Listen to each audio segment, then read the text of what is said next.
कुळ कायद्याने मिळालेली जमीन विक्री करता येते का? नमस्कार, मी ॲडव्होकेट कैलास नाईक, कोर्ट कचेरी या यूट्यूब चॅनलवर आपले स्वागत आहे।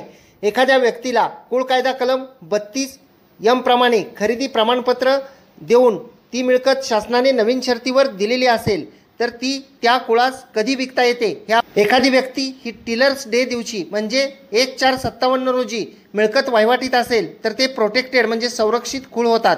त्यांना ती जमीन खरेदी करण्याचे हक्क प्राप्त होतात। मूळ मालकाच्या विरुद्ध कुळ कायदा न्यायाधिकरणाकडे अर्ज दाखल करून जमिनीची किंमत भरून त्यांना कुळ कायदा कलम 32 प्रमाणे खरेदी प्रमाणपत्र दिले जाते।